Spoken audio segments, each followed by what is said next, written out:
Shalom, bien, Seigneur. Bonjour, bonsoir. J'espère que vous allez bien par la grâce du Seigneur Jésus-Christ qui me permet de me trouver devant vous. C'est le moment votre serviteur, Trésor Nzazigi Banda de la Belgique, depuis mon quartier général Liège ici, où le Seigneur nous fait tellement du bien par la grâce du Seigneur Jésus. Nous allons remettre ce temps entre les mains du Seigneur, afin qu'il nous dirige dans toutes les voies que nous allons emprunter maintenant. Nous prions le Seigneur. Dieu de grâce et de miséricorde, je te rends grâce, je te loue pour ta souveraineté, ta majesté. Merci parce que tu es Dieu et ton règne n'a point de fin. Toi, le Dieu des esprits des prophètes, toi qui parles à ton peuple, toi qui nous guides, toi qui nous diriges, toi qui nous amènes dans les hauteurs de ta gloire. Rebos kalabashika rabaskataria baskete. Rabakala prekeskei malubre istei. Vumalakata yelebre stegebebeska. L'homme le mieux chanté, l'homme le mieux célébré, l'homme le mieux magnifié. Rabaskanta, Rakasobre, l'homme de Galilée, l'agneau sans faille, l'agneau sans pareil, c'est toi, Seigneur Jésus. Rebashika, toi le lys des vallées, le narcisse de Saron, le ressuscité du troisième jour, toi qui m'as sauvé de la vaine manière de vivre. Remos kariabas kandareabas korobos katabababaskata. Rabababaskanta. Tu es ma force, ah God, l'encre de mon âme.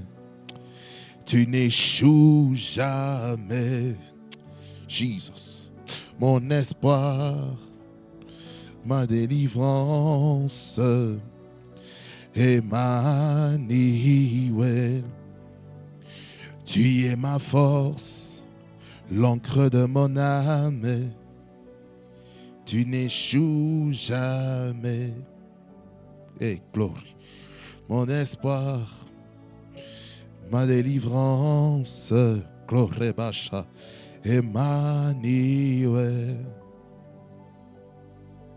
Shararaba Santa, Emamabaskata. Emmanuel. Hey. Père, sanctifie et purifie ta parole. Que cette parole soit ancrée dans le cœur de chacun d'entre nous au nom de Jésus. Que chacun puisse la comprendre, la saisir. Que même un enfant puisse comprendre ce message. Que ce message soit clair et précis. Que le Dieu auquel appartient mon Père spirituel soit avec moi en ce moment pour partager cette parole. Au nom de Jésus. Hey, my God. Rabababaskata. Thank you, Jesus. The glory of God is here. Rakos kabababatekete. Seigneur, merci. Parce que tu oins ton serviteur de la tête jusqu'aux pieds. Car ta parole nous dit, j'ai trouvé mon serviteur David et je l'ai oint d'une huile sainte. Merci pour cette huile sainte que tu répands. Maintenant, au nom de Jésus. Seigneur, soit le Seigneur, soit béni. Au nom de Jésus. Amen. Bien-aimé Seigneur, j'aimerais intituler le titre de notre message qui s'intitule La profession des disciples. La profession des disciples. Ce message-ci est très important. Afin de comprendre un petit peu le background de chaque disciple. Et pour cela, nous allons lire Marc, chapitre 1er, le verset 16 à 20. Ensuite, nous allons lire Marc 2, verset 13 à 14. Et Marc 3, verset 13 à 19. Nous allons voir les métiers que les disciples de Jésus avaient, afin que nous puissions en retirer des leçons par rapport à notre propre vie. Shaikere baba babaskanta reba babaska. Robos karabasketa. Repo kalala preste. Somarada siki bababaska lelebra. Rumuluta ke la brasta kabababaska. Rebus calabraste, Ruma seta, Rakaska babashete, Lura klasteki mate, Ruma bababaska, Shikara bababaskente, Repo saka repo kota, Rapo la shike. Ora santo ko rabababaskata. Ayas, kadabaska. Marc 1er, my God says that. Tu n'échoues jamais. Tu es ma force, l'encre de mon âme. Tu n'échoues jamais. Mon espoir, ma délivrance. Emmanuel, tu es ma force, l'encre de mon âme. Tu n'échoues jamais. Mon espoir, ma délivrance. Emmanuel, la gloire de Dieu est ici. Tu es ma force, Karabashika, l'encre de mon âme, Shagaraba. Tu n'échoues jamais, Rasso. Mon espoir, Shakaria, ma délivrance, Emmanuel. Nous allons lire le passage. Il y a une grâce spéciale qui est ici en ces lieux. Rakoso bavala lebrestege baba baba. Il y a quelque chose de fort que le Seigneur veut faire avec vous. Je voulais lire, mais je n'arrive pas. Parce qu'il y a quelque chose de fort que le Seigneur veut faire avec vous. Le Seigneur veut faire de vous des véritables disciples. Et pour que ça arrive, chacun doit payer un prix. Chacun doit payer un prix.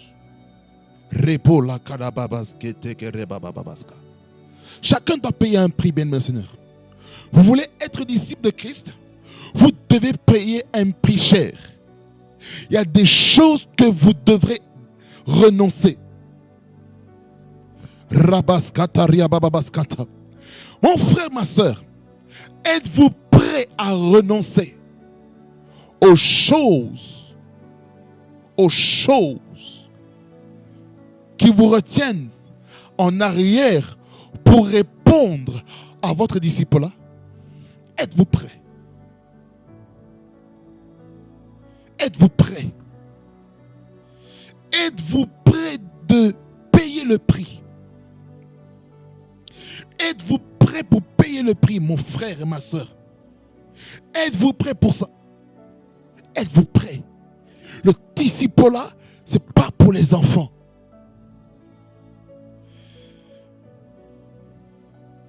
Tu n'échoues jamais. Tu es ma force, Jesus, l'encre de mon âme. Tu n'échoues jamais, Shakaria. Mon espoir, ma délivrance, Emmanuel. Tu es ma force, l'encre de mon âme. Tu n'échoues jamais. Mon espoir, ma délivrance, Emmanuel.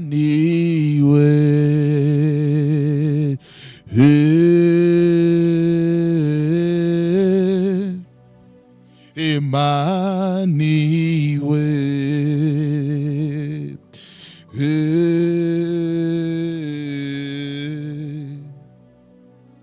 Emmanuel. Shatarabraso pretekede. Shakariamasko rapasko prestegebeska. Shikivrini bavalabasko. Filala braska babababa shika. Rebababasko ta rabababa. Ina rabamamasko to rebababa.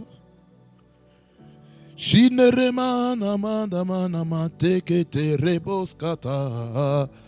Senta kaya baskoto repasko rababa. Rebababa baskota rias kabato. Oh my God. La Bible dit ceci. Marc 1er 16 à 20. Rasso. La Bible dit, comme il passait le long de la mer de Galilée, il vit Simon et André, frères de Simon, qui jetaient un filet dans la mer car ils étaient pêcheurs. Jésus leur dit, suivez-moi et je vous ferai pêcheurs d'hommes. Aussitôt ils laissèrent leur filet et le suivirent. Étant allé un peu plus loin, il vit Jacques, fils de Zébédée, et Jean son frère, qui eux aussi étaient dans une barque et réparaient les filets. Aussitôt, il les appela et laissant leur père Zébédée dans la barque avec les ouvriers, ils le suivirent. Carasso. Marc 2, 13, 14. Jésus sortit de nouveau du côté de la mer. Toute la foule venait à lui et il les enseignait. En passant, il vit Lévi, fils d'Alphée, assis au bureau des péages. Il lui dit, suis-moi. Lévi se leva et le suivit. Amen. Marc 3, 13 à 19.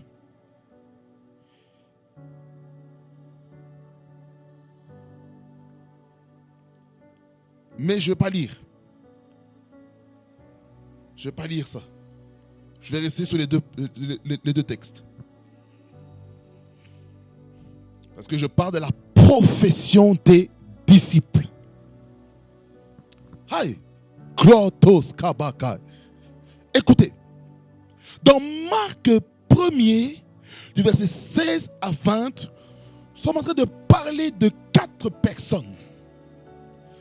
Nous sommes en train de parler de Pierre, nous sommes en train de parler de Jacques, nous sommes en train de parler d'André, nous sommes en train de parler de Jean. Nous sommes en train de parler de ces 4 personnes.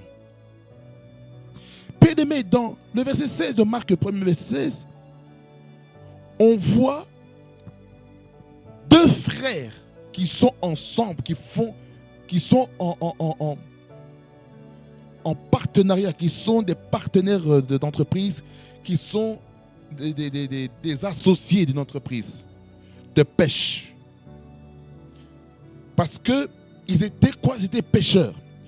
Donc, la profession de Simon et d'André, c'était des pêcheurs de poissons. Donc, ils pêchaient le poisson, que ce soit le matin ou la nuit. Ils travaillaient beaucoup. Parce que pour pêcher le poisson, il faut avoir une force. Il faut savoir qu'est-ce qu'il faut faire. Vous voyez? C'est pourquoi il est important de savoir dans quoi le Seigneur nous appelle naturellement. Parce que ici, pour que les disciples soient efficaces dans le royaume de Dieu, ils devaient déjà être occupés. Ils devaient déjà faire quelque chose. Ils ne devaient pas être oisifs. Ça veut dire par là quoi? Pour être disciple, il ne faut pas être oisif. Il ne faut pas être paresseux. Il faut travailler. Il faut travailler. Comment voulez-vous être un modèle si vous-même, vous ne travaillez pas? Écoutez, travailler, il y a dans 2 dimensions. il a travaillé pour se faire de l'argent. Il a travaillé de manière aussi bénévole. Mais on travaille. C'est qu'en anglais, il y a une différence entre job et work. Le job, c'est l'emploi et work, c'est le travail.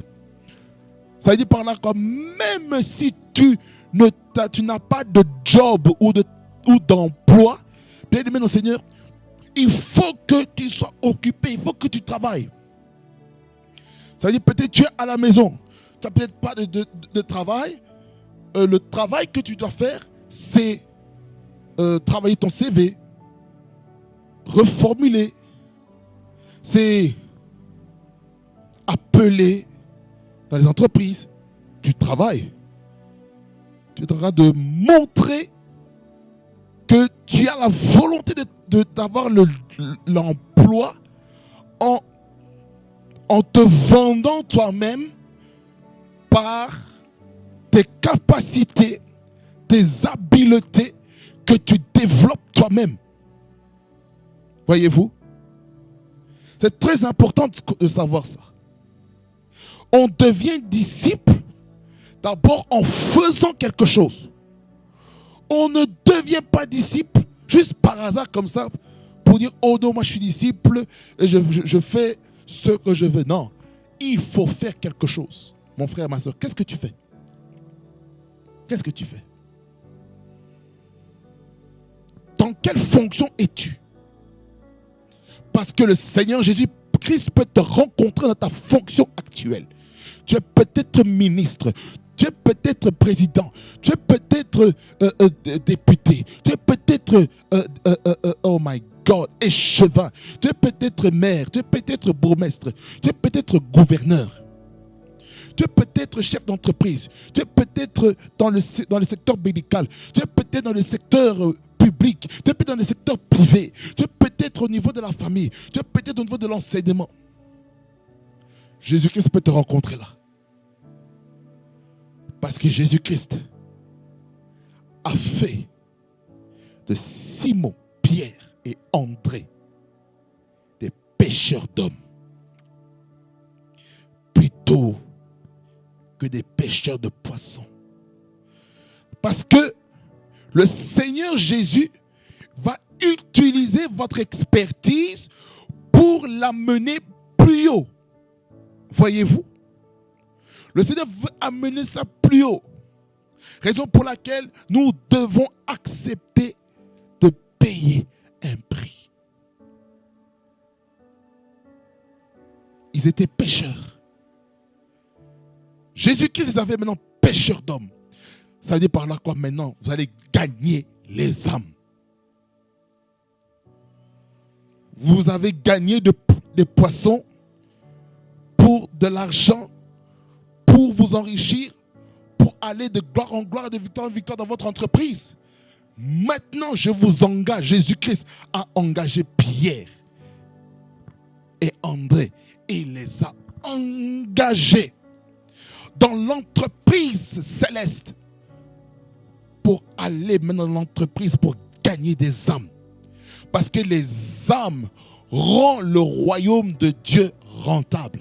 Donc la rentabilité pour le royaume de Dieu, c'est les âmes. Ce qui signifie, nous en tant qu'enfants de Dieu, nous devons gagner des âmes. Un disciple doit gagner des âmes. Un disciple doit gagner des âmes. Je répète, un disciple doit gagner des âmes. Je répète, un disciple doit obligatoirement gagner des âmes. De quelle manière vous avez demandé comment il faut faire pour gagner des âmes? En allant prêcher la bonne nouvelle comme je le fais. Allez prêcher sur la rue. Allez dans votre bâtiment, dans votre appartement, dans votre building, de l'appartement, dans votre bloc. Allez du rez-de-chaussée jusqu'à l'étage au-dessus. Allez prêcher l'évangile. allez prêcher Christ. En disant que Jésus-Christ est mort pour eux. Il est ressuscité le 3e jour. Dites-leur ce que Jésus-Christ a fait, afin de leur faire comprendre l'urgence qu'il y a pour se convertir au Seigneur. Voyez-vous, il y a une urgence que les âmes doivent comprendre. Il y a urgence. Jésus-Christ revient bientôt. Il a besoin que les âmes viennent dans l'arche du salut. Et c'est ce qui s'est passé avec l'arche de Noé. Les gens étaient en train de faire la fête. Ils étaient dans la distraction. On leur a dit que le déluge va arriver. Mais ils n'ont pas voulu écouter. Ils n'ont pas voulu écouter. Qu'est-ce qui s'est passé? Noé, sa femme, ses enfants et ses belles-filles sont entrés dans l'arche. Donc, ils étaient à 8 dans l'arche. Le chiffre 8 représente un nouveau départ dans le plan prophétique.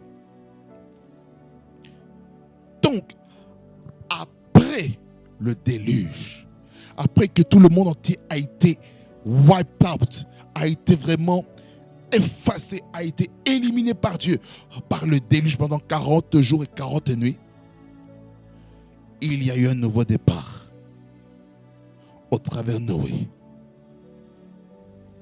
Voyez-vous, il y a un nouveau départ. Il y a un avant, il y a un après. C'est ce que nous devons comprendre. Bien-aimés Seigneur, soyons des pêcheurs d'hommes. Soyons des pêcheurs d'hommes. C'est ça la profession des disciples. C'est être des pêcheurs d'hommes. Nous devons pêcher les hommes. Nous devons les gagner. Nous devons les gagner. C'est important. Si on ne gagne pas les âmes, comment nous pourrons faire du bien au monde entier?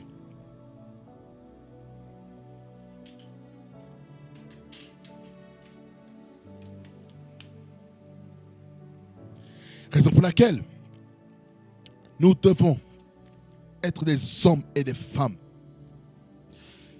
qui sont passionnés pour les âmes. Vous savez, l'évangélisation peut se faire en un à un, en collectif. Et vous savez quoi? Avec votre téléphone ici, savez-vous, vous pouvez évangéliser la parole. Par exemple, vous êtes à l'église, un direct est en train de se faire. Savez-vous que vous pouvez partager le direct à un ami, à une connaissance qui en a besoin? Savez-vous, vous avez évangélisé la parole? Savez-vous, vous avez utilisé votre téléphone pour le royaume de Dieu? Ou vous utilisez votre tablette, votre PC pour partager la bonne nouvelle. C'est très important, bien-aimés Seigneur. C'est très important de comprendre ça. Il est très important de comprendre ça. Nous devons utiliser chaque canal que Dieu nous donne pour prêcher l'évangile. C'est très important. Si on ne partage pas l'évangile, comment le monde sera sauvé? Comment le monde saura que Jésus-Christ les aime? Si nous-mêmes, nous ne faisons pas ce sacrifice pour les autres. Il y a deux manières de prêcher l'évangile, je vous dis. Et il y a deux manières de prêcher l'évangile. Il y a deux manières. Vous savez, il y a l'évangélisation explicite, c'est-à-dire qu'on présente valablement Christ. La deuxième chose, c'est prêcher implicitement par notre attitude. Et lorsqu'on prêche le Seigneur par notre attitude, là maintenant, on va passer de l'implicite vers l'explicite en essayant d'expliquer le côté implicite que vous avez manifesté pour le rendre explicite. Ça veut dire par là quoi?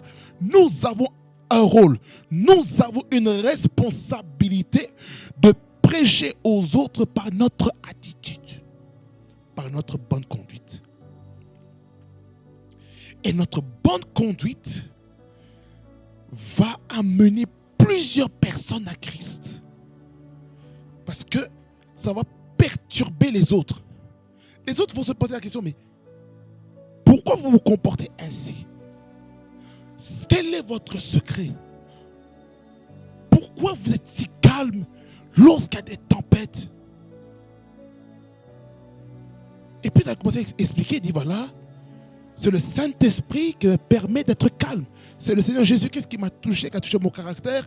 Et aujourd'hui, moi, je n'ai plus besoin de m'énerver sur quoi que ce soit parce que le Seigneur me veut que je sois une personne qui reflète sa gloire, qui reflète son autorité, qui reflète sa nature, qui reflète son caractère, qui reflète sa manière de parler, qui reflète sa manière de réfléchir, qui reflète la manière dont les sentiments du cœur se manifestent.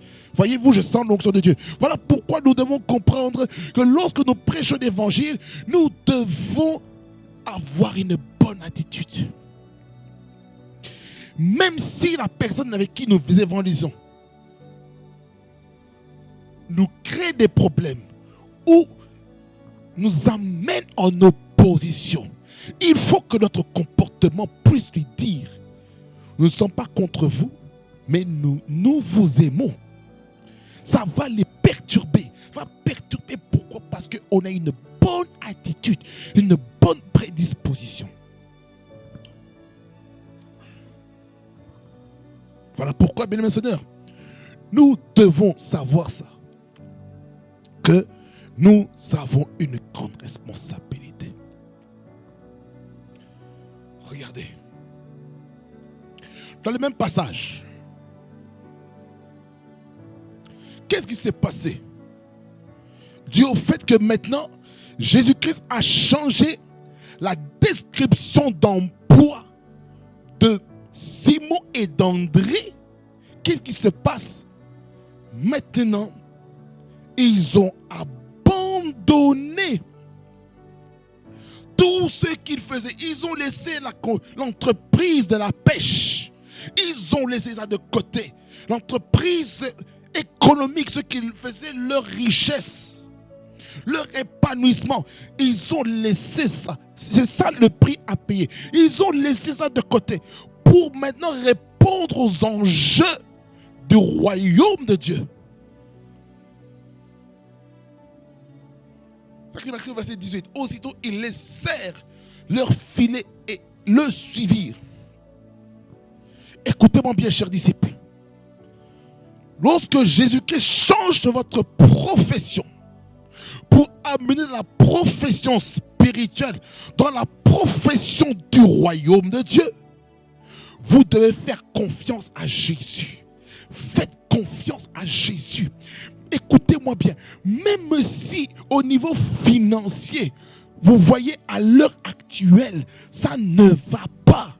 Bien-aimés dans le Seigneur, ce n'est qu'une saison. Faites confiance à Jésus. Lorsque vous faites sa volonté, lorsque vous touchez son cœur, lorsque vous faites ce qu'il vous demande de faire, je peux vous garantir que le Seigneur va vous faire beaucoup de bien. Alors mes bien-aimés, il ne faut pas se culpabiliser parce que vous n'avez pas beaucoup d'argent dans le royaume de Dieu. Comment? Servez-le de tout votre cœur. Et Dieu va vous récompenser. Pendant que vous êtes en train d'évangéliser la parole de Dieu, que ce soit sur YouTube, Facebook, Instagram, TikTok, vous faites des lives, vous faites des premières, que vous faites tout ce qu'il faut, des posts, des shorts, des tweets, tout ce qu'il faut pour la gloire de Dieu. Vous êtes en train de le servir. Certains ont cru, c'est seulement quand je prends ce micro ici pour prêcher dans les nations, qui va toucher encore les cœurs. Mais au travers des shorts, peut-être une exhortation de 1 minute ou une exhortation de 30 secondes, ça touche les cœurs. Les vies sont impactées. La semence est en train d'entrer dans les cœurs. Écoutez-moi. Avec beaucoup d'humilité, je le dis. les messages prêchés sur TikTok est en train de toucher les 4 coins du monde avec beaucoup d'humilité. Parce que le Seigneur est en train de faire des choses puissantes. Et j'aimerais vous dire ceci. La clé pour la réussite sur un projet que Dieu a mis dans votre cœur, c'est la constance. C'est la constance. Il faut être constant. Si Dieu vous a appelé à prêcher l'évangile comme moi je le fais sur des chaînes YouTube, faites-le. Prêchez l'évangile. Si Dieu vous a appelé à faire de votre chaîne un temps de partage, un temps de podcast pour inviter des panélistes sur votre plateau, mais faites-le pour la gloire de Dieu. Tout ce que Dieu met en vous, les talents, les capacités, les fardeaux, la vision que Dieu vous donne pour accomplir sa volonté, faites-le. Dieu vous met à cœur de commencer à prêcher sur TikTok. Prêchez la parole sur TikTok. Même, écoutez-moi bien, même si vous n'avez pas beaucoup de followers, ce n'est pas beaucoup de personnes qui s'abonnent sur votre chaîne ou sur votre profil, ce n'est pas grave. Le plus important, soyez constant, soyez constant, soyez constant, soyez constant, soyez constant. Avec beaucoup d'humilité. Au niveau dans lequel mon profil TikTok est, de Rema Frequency TV, ça a demandé la constance. Vous savez, quand ça a commencé, mon compte TikTok, c'était pendant la pandémie du Covid. Pendant la pandémie du Covid-19 que cela a commencé. Et c'est là maintenant que j'ai commencé à voir comment ça commence à monter en flèche. Des messages d'1 minute maximum. Et puis après, TikTok a fait une grâce pour qu'on aille jusqu'à 3 minutes. Et puis là maintenant, il y a une grâce encore particulière. Maintenant, on peut aller jusqu'à 10 minutes. Prédication, enseignement. J'ai dit, Seigneur, j'en profite de prêcher l'évangile sur ces plateformes pour que les nations soient touchées. Vous savez, à l'heure actuelle, il y a fluctuation, ça fluctue un peu. Mais je ne vais pas lire les chiffres du nombre d'abonnés qu'il y a. Ce n'est pas ça qui est plus important. Le plus important, c'est de toucher le cœur de Dieu. Écoutez-moi bien. C'est aussi important de savoir quelles sont les nations qui suivent, quelles sont les villes qui suivent. Parce que moi, j'aimerais vous dire, bien aimé dans le Seigneur, je regarde ça personnellement comme des champs missionnaires pour aller dans l'avenir, aller implanter des églises. Je vous dis la vérité.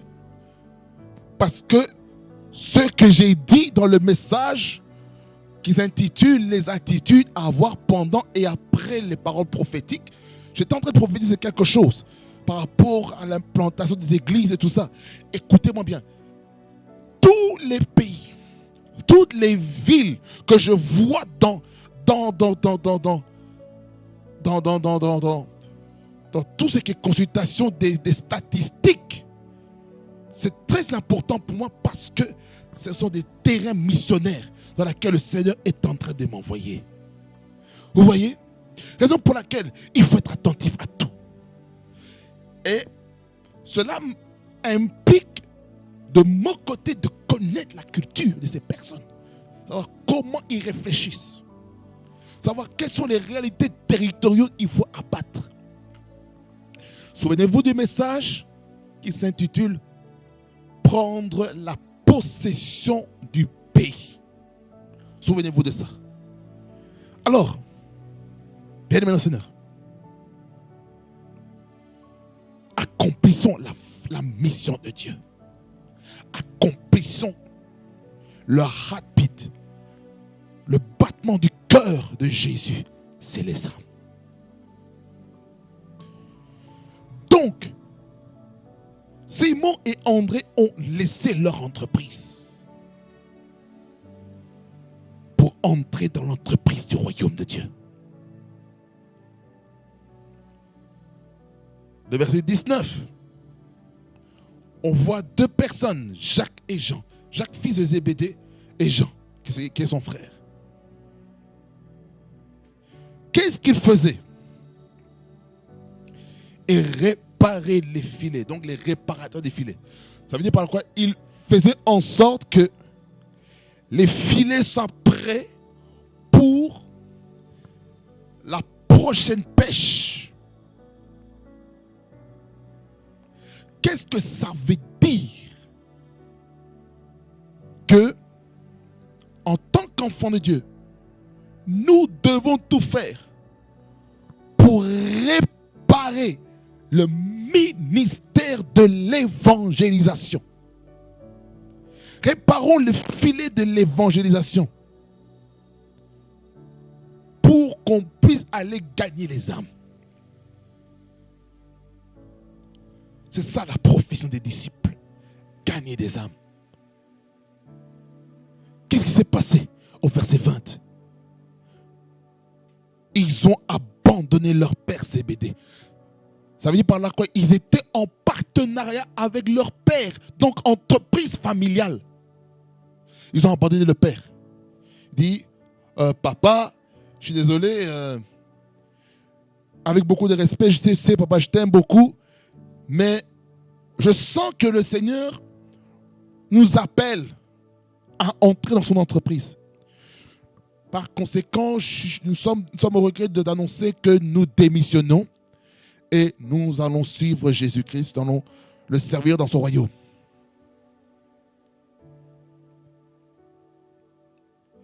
J'aimerais vous dire, ce n'est pas facile. Je vous dis la vérité, ce n'est pas facile. Ce n'est pas facile de se sacrifier pour le Seigneur et que la famille peut-être ne vous soutient pas, ou peut-être la famille ne croit pas en vous, peut-être la famille vous méprise parce que vous avez répondu à l'appel.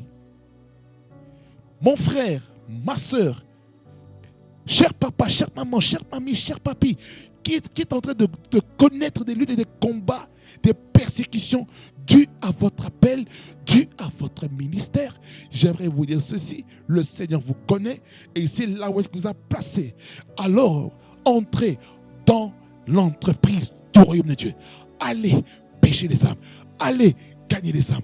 Peu importe le prix, peu importe les persécutions, peu importe les oppositions qui peuvent avoir dans la famille, surtout vous les enfants qui avez un appel, mais vous sentez que peut-être les parents vous bloquent ou les parents sont peut-être des stopping blocks pour vous empêcher de répondre à l'appel. Répondez à l'appel, parce que lorsqu'on répond à l'appel, l'appel est individuel. Donc on ne dépend pas de qui que ce soit dans l'appel. Ça veut dire par là que vous devez répondre. Mais respectez vos parents. Ce n'est pas parce que vous répondez à l'appel qu'il faut manquer de respect à papa et à maman. Alors là, mes chers enfants, vous allez hypothéquer votre ministère. Parce que vous devez savoir que pour être un prédicateur, pour être un pasteur, pour diriger une église, il faut avoir une bonne réputation. Dans l'église, en dehors de l'église. Il faut être bon dans l'église et aussi bon dans la famille. Ça veut dire que vous devez être irréprochable. Même si on ne croit pas en vous. Mais vous devez être irréprochable.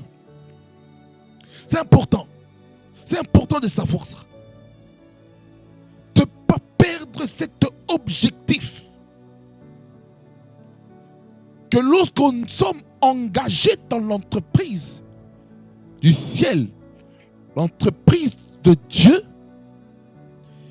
il y a des obligations que vous devez remplir pour satisfaire aux exigences du royaume de Dieu. C'est comme si je suis en train déjà de passer déjà dans un autre thème qui s'intitule aussi le prix du disciple. Le l'esprit du disciple-là, je fais qu'introduire. Il y a des choses que vous devrez laisser. En fait, ici, c'est 2 messages. Je suis en train de donner ici. 2 messages. La profession des disciples et le prix du disciple. Donc, bien aimé Seigneur, dans Marc chapitre 2, verset 13 à 14, on voit une autre personne, Lévi. Mais dans Matthieu, on parle de Matthieu. Dans Matthieu 9.9. Dans Matthieu 9.9, on parle de Matthieu. De là, étant allé plus loin, Jésus vit un homme assis au bureau des péages et qui s'appelait Matthieu. Il lui dit, suis-moi. Cet homme se leva et le suivit. Parce que ici, Matthieu a été baptisé par Jésus-Christ, Lévi. Dans Marc chapitre 2, le verset 13 à 14. C'est la même personne. C'est la même personne. 13 à 14. Il dit ici, 13 à 14. Jésus sortit de nouveau du côté de la mer. Toute la foule venait à lui et il les enseignait. Ça veut dire par quoi? Avant que Lévi soit gagné à Christ ou Matthieu, il a fallu d'abord que Jésus-Christ puisse faire son évangélisation, évangéliser la foule.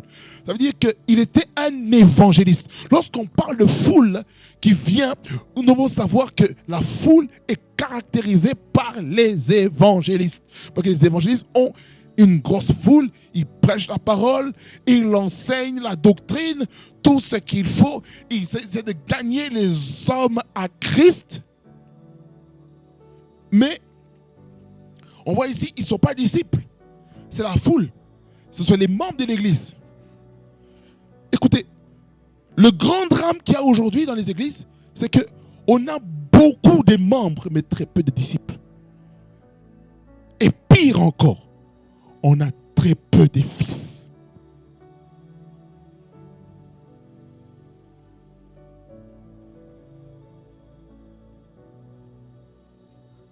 Et quand il y a très peu de disciples, c'est un problème.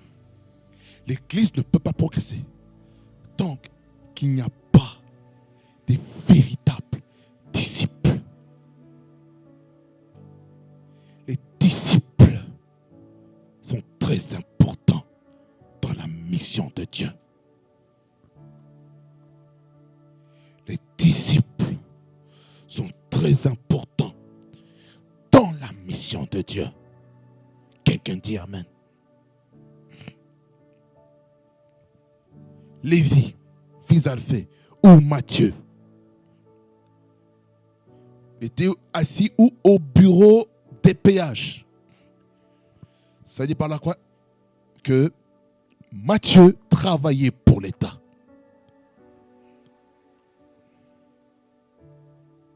Ça veut dire par là quoi? Le péage, c'était toutes les personnes qui entraient dans le pays d'Israël ou dans une ville, ils devaient payer une taxe pour entrer. Quand on parle de péage, Marc 2, 14, allons dans les Strong.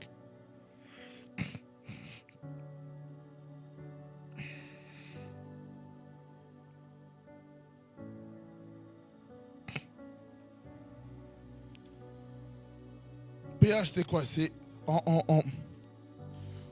en grec, c'est télonion. Télonion, qui veut dire douane, péage, octroi. Lieu de péage, bureau de taxes, le lieu où le collecteur d'impôts se tenait pour percevoir les taxes. C'est le service public. Ce sont des personnes qui collectent la taxe communale, taxe régionale, taxe fédérale, taxe au niveau immobilier, TVA, IPP, impôt des sociétés, impôt des personnes physiques, impôt des non-résidents, de tout ce qu'il faut là. Vous voyez? Donc il prélevait. Donc sa profession c'était, en fait, c'était un conseiller fiscal. C'était un conseiller fiscal.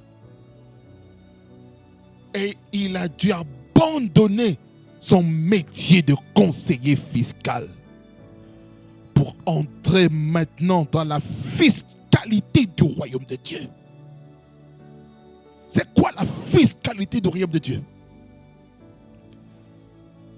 C'est la dîme, les offrandes, c'est le partenariat pour le royaume, c'est la mission. En fait, c'est la gestion économique du royaume. C'est pour ça qu'un disciple doit comprendre c'est quoi. La dîme, c'est un dixième. C'est un dixième des revenus. Et j'avais expliqué qu'il y avait 4 types de dîmes dans le message qui s'intitule La dîme, le sujet qui fait couler beaucoup d'encre. Je vous encourage d'aller revoir ce message. Je vous parle de cela. Parce que la dîme était prélevée par les Lévites. Et les Lévites qui jouaient le rôle du service public de l'État. Parce que les Lévites, ils n'avaient aucun territoire qui était pour eux. Et il fallait que les 11 autres tribus puissent payer 10%. Parce que dans l'Ancien Testament, on payait. Dans le Nouveau Testament, on donne. Parce que dans l'Ancien Testament, c'était une loi.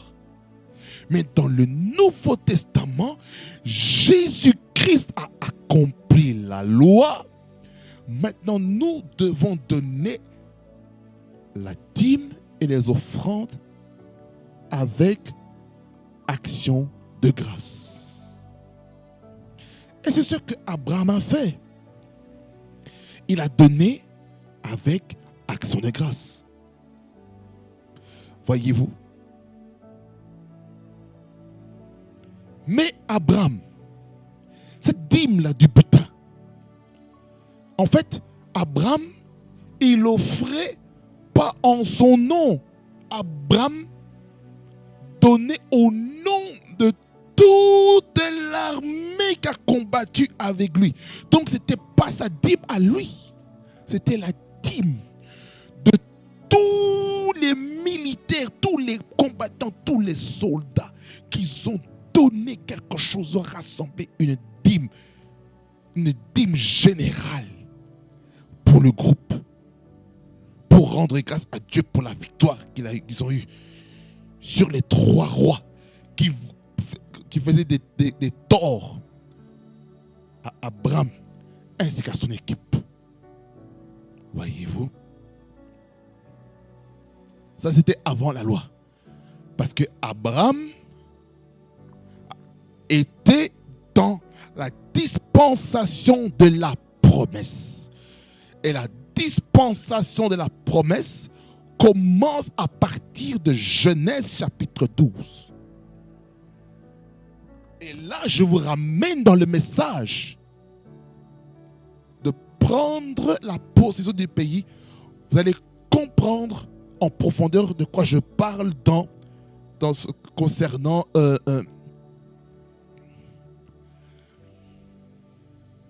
la dispensation de la promesse. Et je vous parlerai aussi en profondeur aussi sur les différentes dispensations qu'il y a, qui sont passées depuis Adam et Ève jusqu'à nous. Il y a différentes dispensations.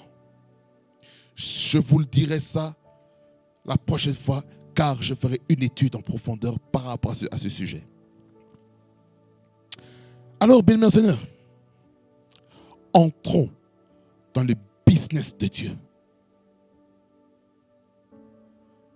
Entrons dans le business de Dieu. Et payons le prix pour le royaume de Dieu.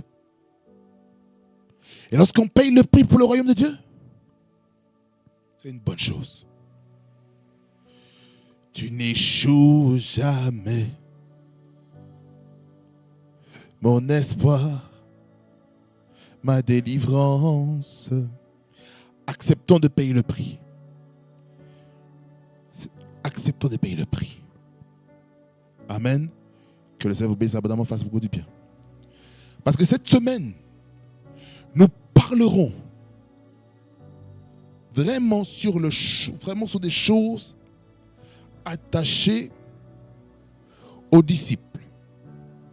Et puis après, nous allons aller au prochain numéro sur le prix du disciple face à la famille. Le prix du disciple face à la famille. C'est un sujet très sensible, ce que je vais partager. Parce que c'est un sujet qui va ouvrir les yeux de plusieurs membres de la famille. Et ça va permettre de comprendre maintenant, chers parents, pourquoi vos enfants payent des prix considérables pour le Seigneur, mais parfois vous ne comprenez pas. Parfois vous pensez que vos enfants ont perdu la raison du fait qu'ils ont payé le prix pour le royaume de Dieu. Je vais vous expliquer pourquoi il y a ça. Parce que le Seigneur veut amener votre enfant à une autre étape de sa vie. Le disciple-là, ça fait mal. Parfois, votre fils ou votre fille, vous n'allez peut-être pas le voir tout le temps. Votre fils ou votre fille va commencer à voyager dans le monde entier avec son père spirituel. À cause de quoi? Du disciple-là. Ou peut-être votre fils ou votre fille va commencer à voyager chaque week-end pour aller dans un autre pays avec sa voiture. Pour aller voir son père spirituel, pour se ressourcer, pour puiser à la source. Vous voyez? Le prix du disciple face à la famille. Le port. Je suis en train de donner un sneak peek. Oh my God. Je suis en train de donner un sneak peek du message. God Almighty. Je ferme la parenthèse, je ferme. Parce que la fontaine est ouverte. Le côté apostolique est en train de s'installer pour bâtir. Parce qu'on va pas à pas. Je ne peux pas bousquer tout comme ça, non? Parce que si je bousque tout comme ça, vous risquez de ne pas comprendre. Alors, béni-moi Seigneur, comprenons ceci.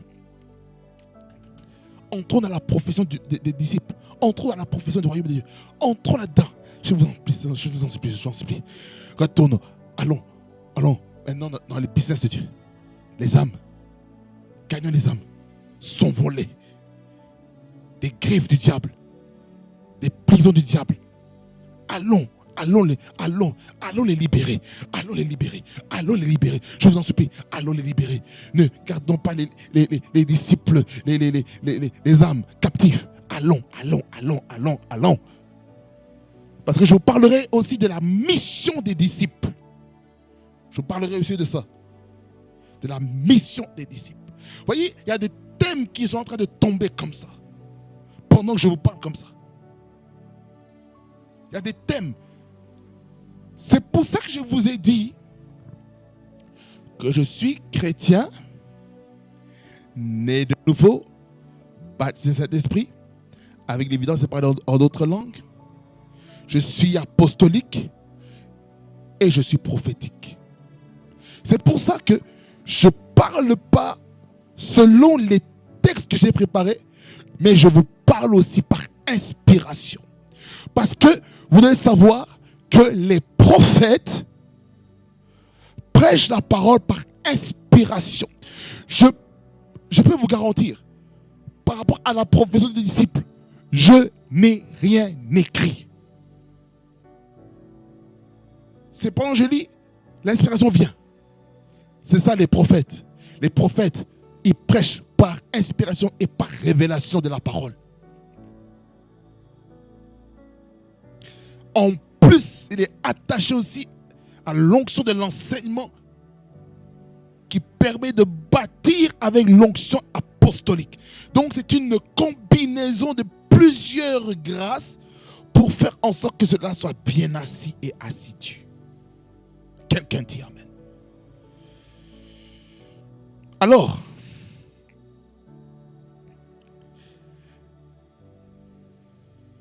accomplissons notre description d'emploi du royaume de Dieu pour que les âmes soient sauvées. Amen. Que ça vous bénisse abondamment, fasse beaucoup du bien et nous allons prier. Seigneur Jésus, merci pour ta parole qui est la vérité.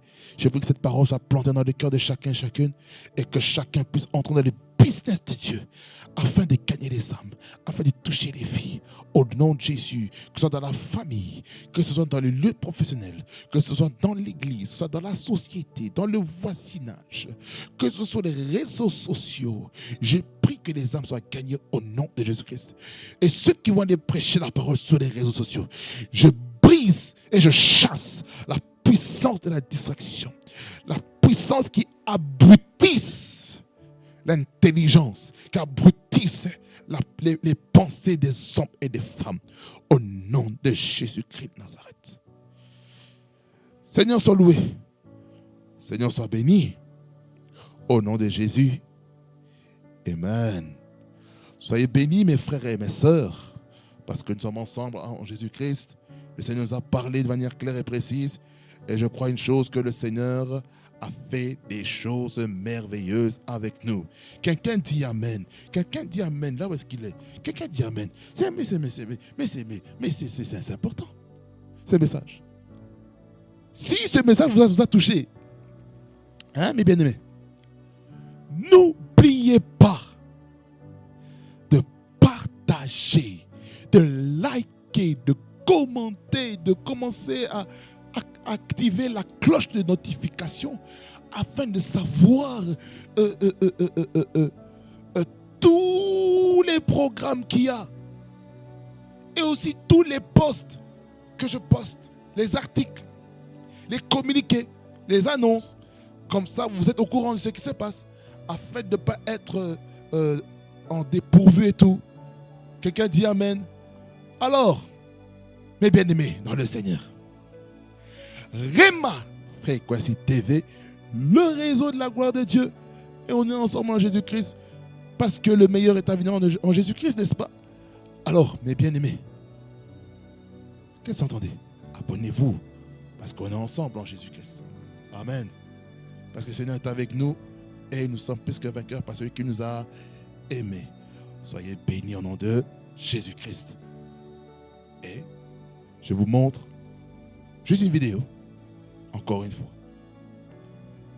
pour déclarer des paroles prophétiques sur votre hôte qui est devant vous, afin que vous aussi vous puissiez prier pour que ces choses soient manifestes dans la vie de celui qui est en train de vous parler. Amen. Soyez bénis au nom de Jésus-Christ.